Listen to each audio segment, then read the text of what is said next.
3 ஜனவரி 2026 சனி. நற்செய்தி வாசகம். யோவான் எழுதிய தூய நற்செய்தியிலிருந்து வாசகம்.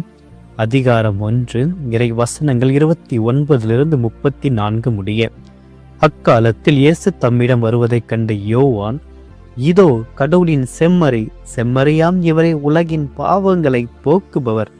எனக்கு பின்வரும் இவர் என்னை விட முன்னிடம் பெற்றவர், ஏனெனில் எனக்கு முன்பே இருந்தார் என்று நான் இவரை பற்றியே சொன்னேன். இவர் யார் என்று எனக்கும் தெரியாதிருந்தது.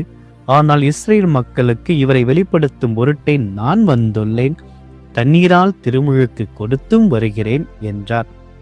தொடர்ந்து யோவான் சான்றாக கூறியது, தூய ஆவி புறாவை போல வானிலிருந்து இறங்கி இவர் மீது இருந்ததைக் கண்டேன். இவர் யார் என்று எனக்கு தெரியாதிருந்தது.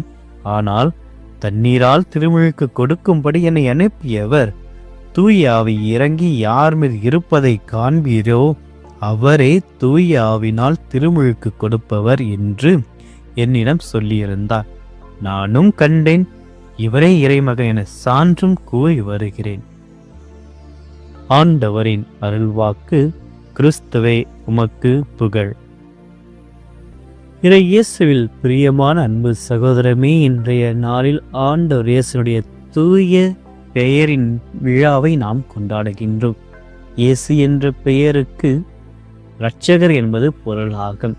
இந்த உலகத்தை இரட்சிப்பதற்காக மனிதராக மனுவர் எடுத்த இறைவன், அவருடைய பெயர் அனைவரையும் குணப்படுத்துகிறது, அனைவரையும் ஆசிர்வதிக்கிறது.